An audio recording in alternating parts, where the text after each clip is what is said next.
Hi hello friends, ఎలా ఉన్నారు? అందరూ బాగున్నారా? ఈరోజు తయారు చేసే రెసిపీ చికెన్ పొడి. సోషల్ మీడియాలో బాగా ట్రెండ్ అవుతుంది కదా. టేస్ట్ అయితే అదిరిపోయింది. పక్కా కొలతలతో చూపించాను, మీరు ట్రై చేయండి.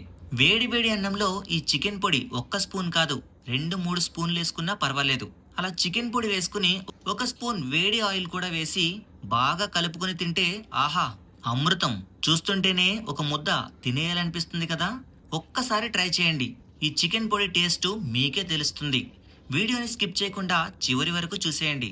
ఇక ఆలస్యం చేయకుండా ఈ చికెన్ పొడి ఏ విధంగా తయారు చేయాలో పక్కా కొలతలతో చూపించేస్తాను. ఈ చికెన్ పొడి చేయడానికి నేనైతే పావు కేజీ వరకు చికెన్ బోన్లెస్ తీసుకున్నాను. చికెన్ బోన్లెస్ ని శుభ్రంగా కడిగాను. ఇప్పుడు ఇందులో ఒక టేబుల్ స్పూన్ సాల్ట్, ఒక స్మాల్ టేబుల్ స్పూన్ పసుపు, అదే విధంగా హాఫ్ టేబుల్ స్పూన్ అల్లం వెల్లుల్లి పేస్ట్ వేసి బాగా కలిపాను. 20 మినిట్స్ వరకు పక్కన పెట్టేయాలి. అప్పుడే చికెన్ బాగా మ్యారినేట్ అవుతుంది. ఇప్పుడు ఇందులో వేసే మసాలాలని ప్రిపేర్ చేద్దాం. ఒక ప్యాన్ లో 2 టేబుల్ స్పూన్ ఆయిల్ తీసుకున్నాను. ఆయిల్ హీట్ ఎక్కిన తర్వాత 8 నుంచి 10 ఎండుమిర్చి తీసుకున్నాను. ఇవి బాగా వేగాలి. వేగిపోయాయి కదా, వీటిని కూడా బౌల్లో తీసేసుకుందాం. నెక్స్ట్ అదే ఆయిల్లో 3 టేబుల్ స్పూన్ వరకు ధనియాలు తీసుకున్నాను. ఇవి చిటపటలాడే వరకు వేగించాను. తర్వాత ఇందులోనే 1.5 టేబుల్ స్పూన్ వరకు జీలకర్ర వేశాను. అలాగే 2-3 దాల్చిని ముక్కలు, అలాగే 4 ఇలైచీలు కూడా వేశాను. తర్వాత సరిపడినంత కరేపాకు వేసి లో ఫ్లేమ్లో వేగనిచ్చాను. ఇప్పుడు దీన్ని కూడా తీసేద్దాం. ఈ మసాలా అంతా కంప్లీట్గా చల్లారాలి. అప్పుడే దీన్ని మిక్సీ కొట్టాలి. మీ దగ్గర గనక రోల్ ఉంటే అందులో దంచితే చాలా బాగుంటుంది. నెక్స్ట్ ఇంకా ఒక 4 టేబుల్ స్పూన్ వరకు ఆయిల్ తీసుకున్నాను. 8-10 వెల్లుల్లి రెబ్బలు బాగా వేయించాను. ఈ వెల్లుల్లి వేయడం వల్ల చికెన్ పొడి చాలా టేస్ట్ గా ఉంటుంది. ఇక ఈ వెల్లుల్లి రెబ్బలు కూడా అదే బౌల్లో తీసేశాను.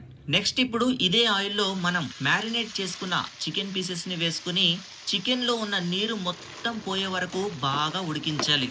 కాస్త టైం ఎక్కువే తీసుకుంటుంది. తర్వాత చికెన్ పీసెస్ ఈ విధంగా గోల్డెన్ కలర్ వచ్చాయంటే చికెన్ పీసెస్ బాగా ఫ్రై అయ్యాయి, అంటే ఇందులో వాటర్ కంటెంట్ మొత్తం పోయింది.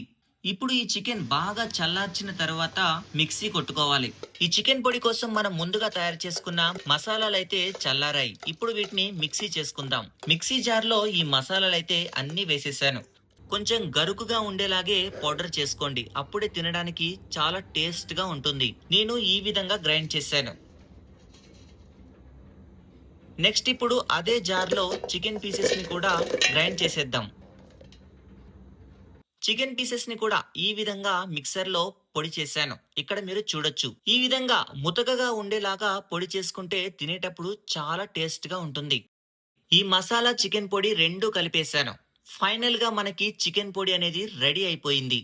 ఈ చికెన్ పొడిని మనం ఇడ్లీలో గాని, దోశలో గాని, ఇంకా వేడి వేడి అన్నంలో కాస్త నూనె కలుపుకుని తింటే టేస్ట్ అనేది అద్భుతంగా ఉంటుంది. ఇప్పుడు చికెన్ పొడి టేస్ట్ ఎలా ఉందో చూద్దాం.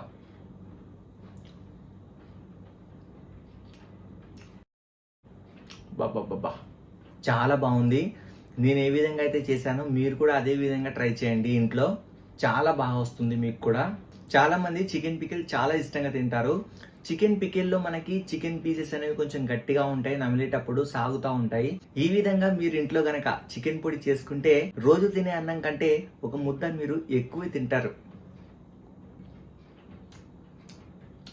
చికెన్ ఫ్లేవర్ అనేది చాలా బాగుంది. ఈ చికెన్ పొడి రెసిపీ వీడియోని అందరికీ షేర్ చేయండి. వీడియో నచ్చినట్లయితే లైక్ చేయండి. ఛానల్ ని సబ్స్క్రైబ్ చేసుకోండి.